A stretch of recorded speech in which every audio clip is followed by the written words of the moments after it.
Good morning, students. Let us start with the chapter number 5. Next topic, the flower. It is a reproductive unit in angiosperms and meant for sexual reproduction. Keep in mind that in higher plants, sexual reproduction is the main mode of reproduction. A typical flower has 4 different kind of whorls arranged successively on the swollen end of the stalk or pedicel called thalamus or receptacle. These are calyx, corolla, androecium, and gynoecium. Calyx and corolla are accessory organs, while androecium and gynoecium are reproductive organs. In some flowers like lily, the calyx and corolla are not distinct, means they are not different. So they are termed as perianth, and the single unit is known as tepals. When a flower has both androecium and gynoecium, it is known as bisexual flower. Bi means two, both the genders in the same flower, hence bisexual flower. A flower having either stamen or pistil are known as unisexual flower, that is only one gender at a time. In symmetry, the flower may be actinomorphic, that is known as radial symmetry, or also known as actinomorphic. Next is zygomorphic, that is bilateral symmetry. So both the names we have to learn, because for radial and bilateral different terms are used when it is the turn of flowers. When a flower can be divided into two equal radial halves in any radial plane passing through the center, it is said to be actinomorphic. Examples you have to learn is mustard, datura, chili. These are the flowers which have actinomorphic symmetry. When it can be divided into two similar halves only in one particular vertical plane, then it is known as zygomorphic. Example, pea, gulmohar, bean, cassia. A flower is asymmetric also, that is irregular flower, if it cannot be divided into two similar halves by any plane passing through the center, as in canna. A flower may be trimerous, tetramerous, or pentamerous. When the floral appendages are in multiple of 3, 4 or 5 respectively, means if 9 are there then the flowers are trimerous. If 8, 16 are there then it is tetramerous, and if 5, 10, 15 are there then they are pentamerous. So they should be multiples of 3, 4 or 5. Flowers with bracts, that is reduced leaf found at the base of the pedicel called bracteate, and those without bracts are known as ebracteate. Based on the position of calyx, corolla and androecium in respect to the ovary on thalamus, the flowers are described as hypogynous, perigynous and epigynous. In the hypogynous flower, the gynoecium occupies the highest position, while the other parts are situated below it. The ovary in such flowers is said to be superior ovary. Example, mustard, china rose, brinjal.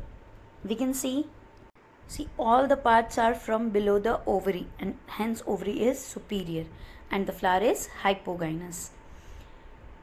Then if gynoecium is situated in the center and other parts of the flower are located on the rim of the thalamus almost at the same level, then it is called perigynous.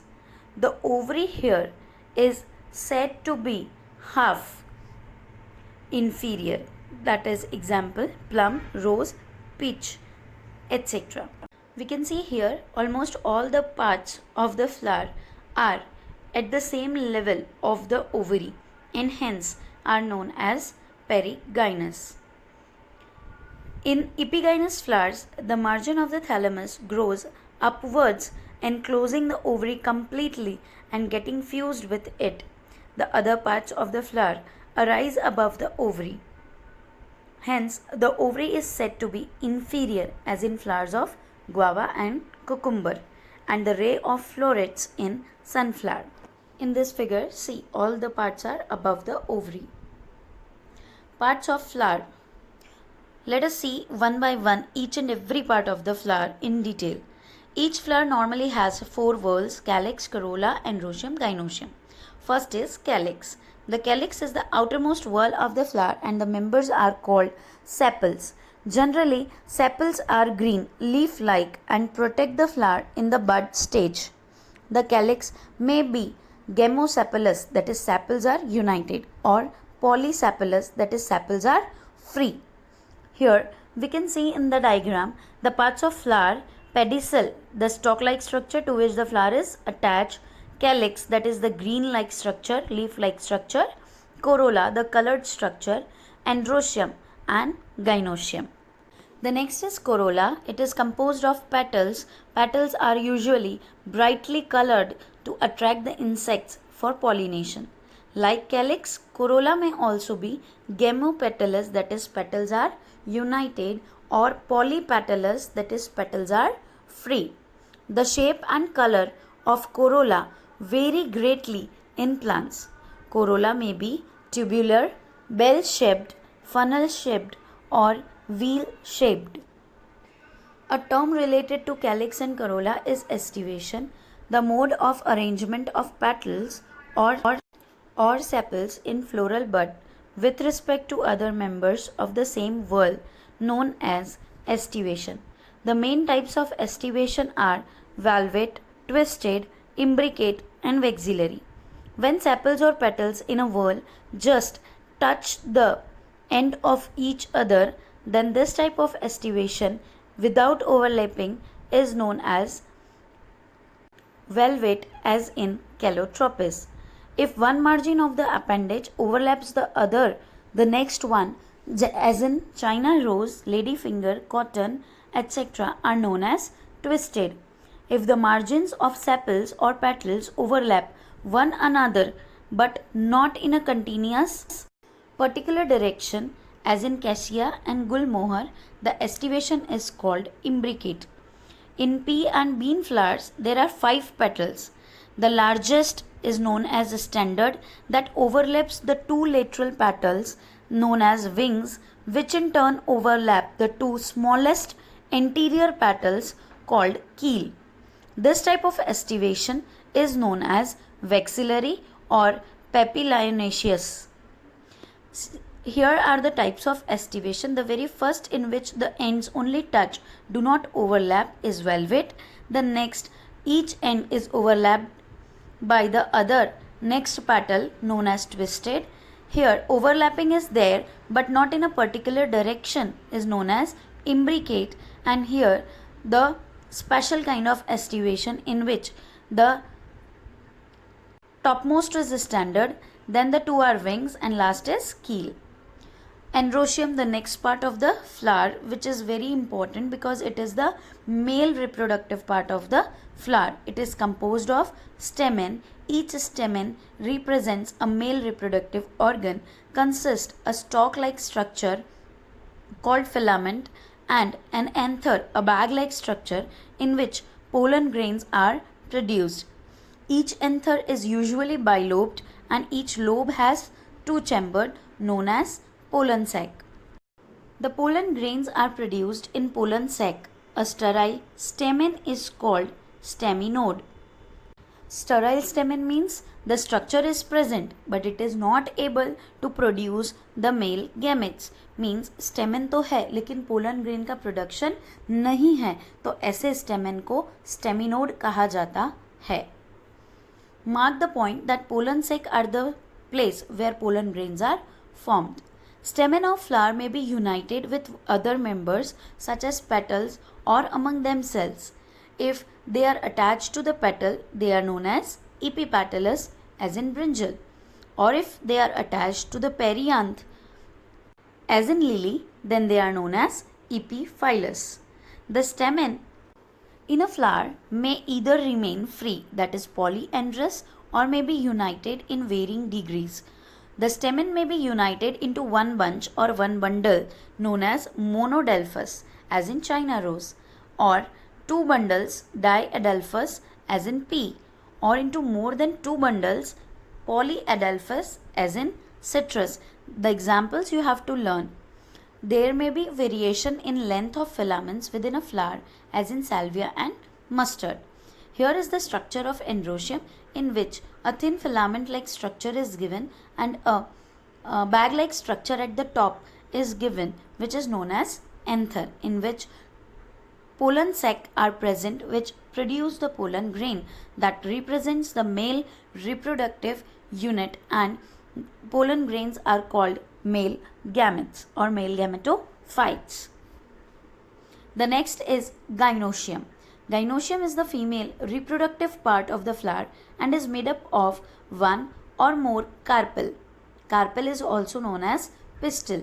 It consists of three parts, namely stigma, style and ovary. Ovary is the enlarged basal part. बड़ा सा base पर present part is known as ovary. इसके ऊपर पतला सा tube like structure called style. The style connects the ovary to the stigma which is the tip of the style and is the receptive surface for pollen grain. यानी कि जब भी pollination होगा तो pollen grain स्टिग्मा पर ही land करेंगे और वहीं पर वो जर्मिनेट भी करेंगे. Each ovary bears one or more ovules attached to a flattened cushion-like placenta. एक placenta जैसा structure जिस पर सारे ovules attach होंगे. When more than one carpel is, they may be free as in lotus and rose and are called apocarpus. If they are fused, they are known as syncarpus as in mustard and tomato. After fertilization, the ovules develop into seeds and the ovary matures into a fruit.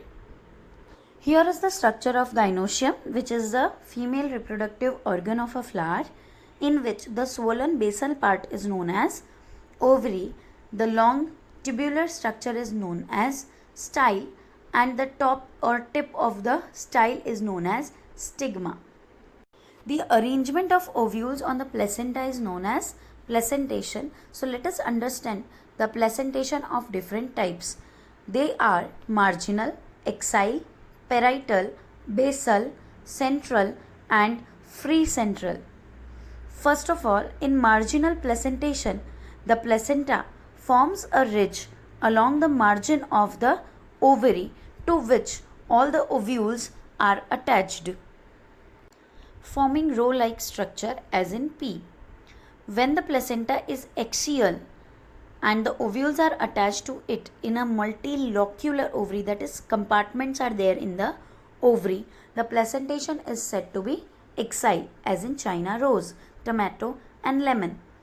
In parietal placentation, the ovules develop on the inner wall of the ovary or on the peripheral part.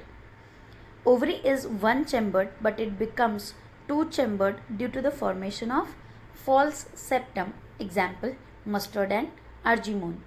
When the ovules are borne on the central axis and the septa are absent as in dianthus and primrose, the placentation is known as free central. In basal placentation, the placenta develops at the base of the ovary and a single ovule is attached to it. It is found in sunflower and marigold. Keep in mind whether it is estivation, placentation or any of the topic of this chapter in the flowers, we have to remember the examples of each and every type. So you can make a table or a chart in which we can write the name and the examples so that it will be easy for you to learn. See here how the placentation is described in the various figures. The very first is the margin of the ovary is the ridge-like structure to which 5 ovules are attached, the spherical structures. Second is the axile one, in which on the axis ovules are attached but the ovary is divided into compartments. The third one is parietal, in which to the periphery the ovules are attached and no compartments are formed. Next, fourth one is free central. The ovules are attached to the central axis, but in the second the compartments were present, and in the fourth no compartments are formed. In the last, from the base a single ovule is attached and hence it is basal. In the upcoming lecture, we will be studying about the fruit, seed, technical description of a flowering plant and important families of plant kingdom.